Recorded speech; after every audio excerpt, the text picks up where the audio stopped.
much. Thank you. I moved to America 12 years ago with my wife, Terry, and our 2 kids. Actually, truthfully, we moved to Los Angeles. Thinking we were moving to America. But anyway, it's a short plane ride from Los Angeles to America. I got here 12 years ago, and when I got here, I was told various things, like, Americans don't get irony.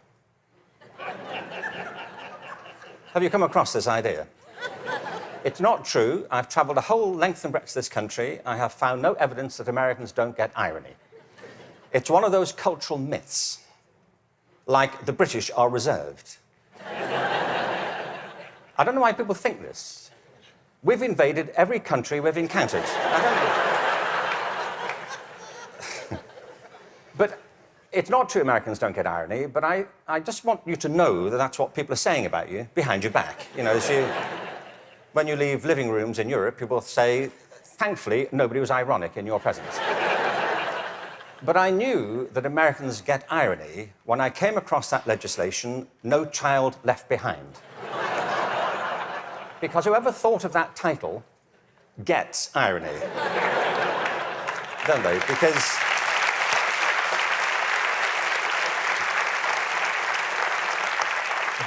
Because it's leaving millions of children behind. Now, I can see that's not a very attractive name for legislation. Millions of children left behind. I can see that. What's the plan? Well, we propose to leave millions of children behind, and here's how it's going to work. And it's working beautifully. In some parts of the country, 60% of kids drop out of high school. In the Native American communities, it's 80% of kids. If we halved that number, one estimate is it would create a net gain to the US economy over 10 years of nearly $1 trillion. From an economic point of view, this is good math, isn't it? That we should do this. It actually costs an enormous amount to mop up the damage from the dropout crisis. But the dropout crisis is just the tip of an iceberg. What it doesn't count are all the kids who are in school but being disengaged from it, who don't enjoy it, who don't get any real benefit from it. And the reason is not that we're not spending enough money. America spends more money on education than most other countries. Class sizes are smaller than in many countries. And there are hundreds of initiatives every year to try and improve education. The trouble is, it's all going in the wrong direction.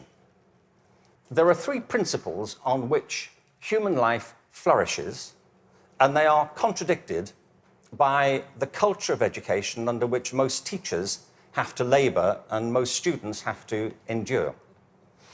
The first is this, that human beings are naturally different and diverse. Can I ask you, how many of you have got children of your own? OK. Or grandchildren? How about 2 children or more? Right. And the rest of you have seen such children? Small people wandering about. I will make you a bet, and I'm confident I will win the bet. If you've got 2 children or more, I bet you they are completely different from each other, aren't they? Aren't they? You would never confuse them, would you? Like, which one are you? Remind me. You know, your mother and I are going to introduce some colour-coding system so we don't get confused. Education under No Child Left Behind is based on not diversity, but conformity. What schools are encouraged to do is to find out what kids can do across a very narrow spectrum of achievement. One of the effects of No Child Left Behind has been to narrow the focus onto the so-called STEM disciplines. They're very important. I'm not here to argue against science and math. On the contrary, they're necessary, but they're not sufficient. A real education has to give equal weight to the arts, the humanities, to physical education. An awful lot of kids... Sorry, thank you.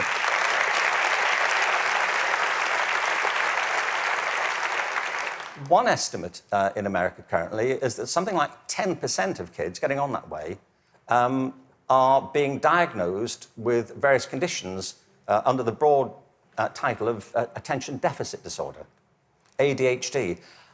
I'm not saying there's no such thing. I just don't believe it's an epidemic like this. If you sit kids down hour after hour doing low-grade clerical work, don't be surprised if they start to fidget, you know.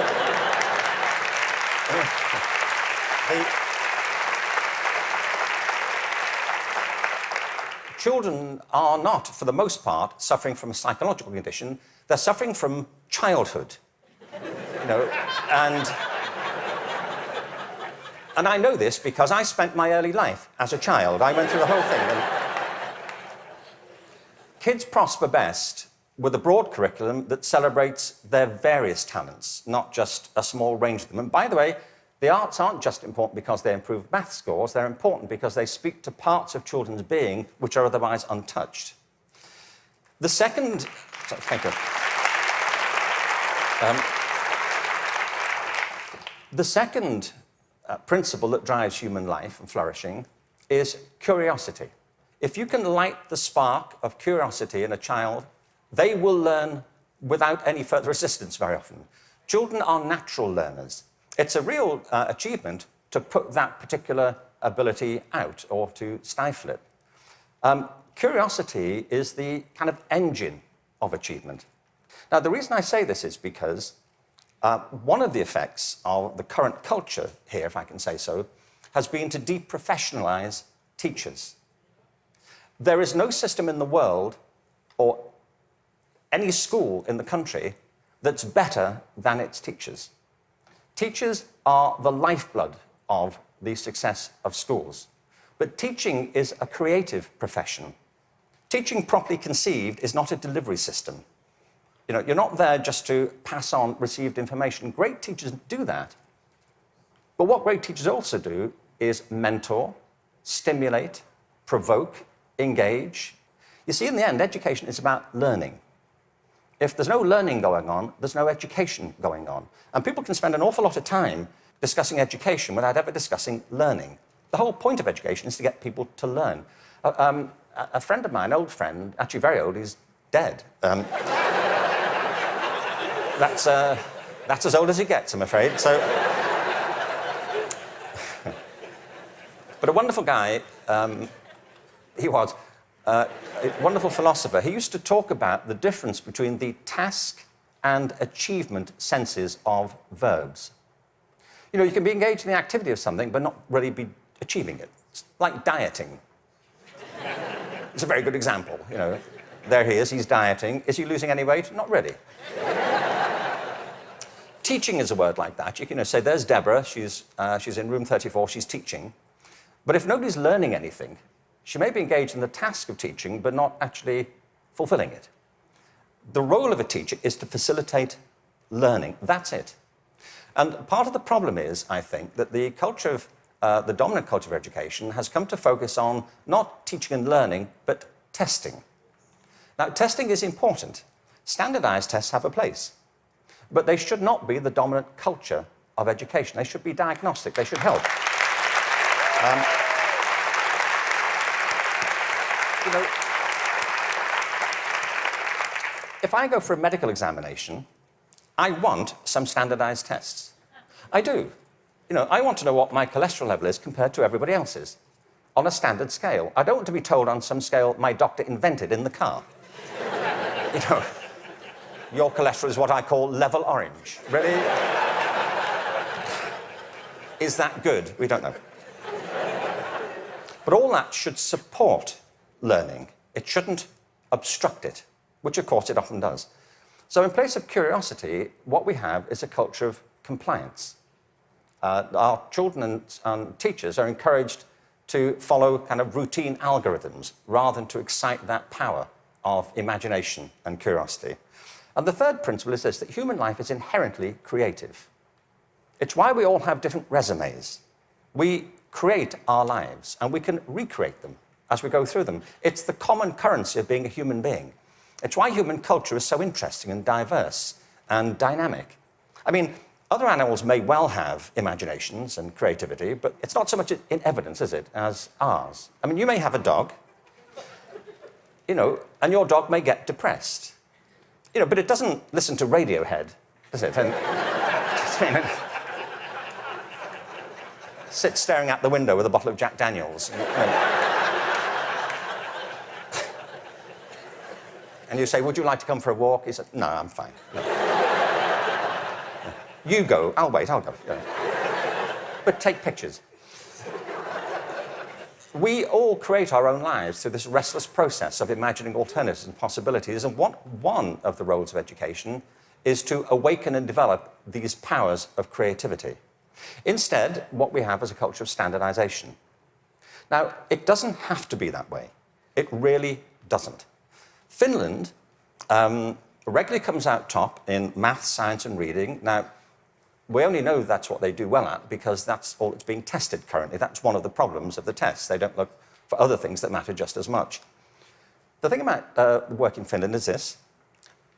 They don't obsess about those disciplines. They have a very broad approach to education, which includes humanities, physical education, the arts. Second, there is no standardised testing in Finland. I mean, there's a bit, but it's not what gets people up in the morning. It's not what keeps them at their desks. And the third thing is, I was at a meeting recently with some people from Finland, actual Finnish people, and so somebody from the American system was saying to the people in Finland, what do you do about the dropout rate in Finland? And they all looked a bit bemused and said, well, we don't have one. Why would you drop out? If people are in trouble, we get them quite quickly and help them and we support them. Now, people always say, well, you know, you can't compare Finland to America. No, I think there's a population of around 5 million in Finland. But you can compare it to a state in America. Many states in America have fewer people in them than that. I mean, I've been to some states in America and I was the only person there. Really. Really, I was asked to lock up when I left. But what all the high-performing systems in the world do is currently what is not evident, sadly, across the systems in America. I mean, as a whole.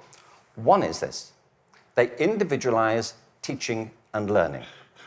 They recognize that it's students who are learning, and the system has to engage them, their curiosity, their individuality, and their creativity. That's how you get them to learn.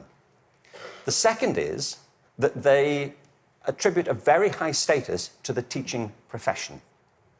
They recognize that you can't improve education if you don't pick great people to teach and if you don't keep giving them constant support and professional development. Investing in professional development is not a cost, it's an investment.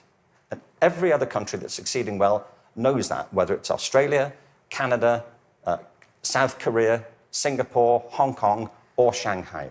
They know that to be the case. And the third is they devolve responsibility to the school level for getting the job done. You see, there's a big difference here between going into a mode of command and control in education. That's what happens in some systems. You know, central governments decide or state governments decide, they know best and they're going to tell you what to do. The trouble is that education doesn't go on in the committee rooms of our legislative buildings. It happens in classrooms and schools. And the people who do it are the teachers and the students. And if you remove their discretion, it stops working. You have to put it back to the people.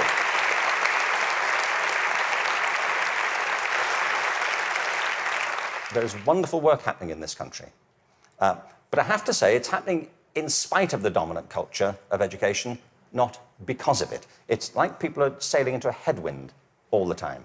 And the reason I think is this, that many of the current policies are based on mechanistic conceptions of education. It's like education is an industrial process that can be improved just by having better data. And somewhere in, I think, the back of the mind of some policymakers is this idea that if we fine-tune it well enough, if we just get it right, it'll all hum along perfectly into the future. It won't, and it never did. The point is that education is not a mechanical system, it's a human system. It's about people. People who either do want to learn or don't want to learn. Every student who drops out of school has a reason for it. which is rooted in their own biography. They may find it boring, they may find it irrelevant, they may find that it's at odds with the life they're living outside of school. There are trends, but the stories are always unique. I was at a meeting recently in Los Angeles they're called alternative education programs. These are programs designed to get kids back into education. They have certain common features. They're very personalized. They have strong support for the teachers, close links with the community, and a broad and diverse curriculum, and often programs which involve students outside school as well as inside school. And they work. What's interesting to me is these are called alternative education.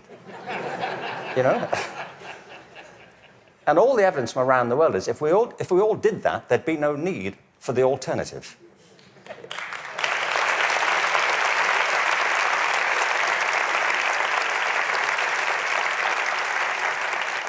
So I think we have to embrace a different metaphor. We have to recognize that it's a human system and there are conditions under which people thrive and conditions under which they don't. We are, after all, organic creatures. And the culture of the school is absolutely essential. Culture is an organic term, isn't it? Not far from where I live is a place called Death Valley. Death Valley is the hottest, driest place in America, and nothing grows there. Nothing grows there because it doesn't rain, hence Death Valley. In the winter of 2004, it rained in Death Valley. 7 inches of rain fell over a very short period. And in the spring of 2005, there was a phenomenon. The whole floor of Death Valley was carpeted in flowers for a while. What it proved is this, that Death Valley isn't dead. It's dormant. Right beneath the surface are these seeds of possibility, waiting for the right conditions to come about. And with organic systems, if the conditions are right, life is inevitable. It happens all the time. You take an area, a school, a district, you change the conditions, give people a different sense of possibility, a different set of expectations, a broader range of opportunities. You cherish and value the relationships between teachers and learners. You offer people the discretion to be creative and to innovate in what they do. And schools that were once bereft spring to life. Great leaders know that. The real role of leadership in education, and I think it's true at the national level, the state level, at the school level, is not and should not be command and control. The real role of leadership is climate control, creating a climate of possibility. And if you do that, people will rise to it and achieve things that you completely did not anticipate and couldn't have expected. There's a wonderful quote from Benjamin Franklin. There are 3 sorts of people in the world. Those who are immovable, people who don't get it, they don't want to get it, they're not going to do anything about it. There are people who are movable, people who see the need for change and are prepared to listen to it. And there are people who move, people who make things happen. And if we can encourage more people, that will be a movement. And if the movement is strong enough, that's, in the best sense of the word, a revolution. And that's what we need. Thank you very much. Thank you very much.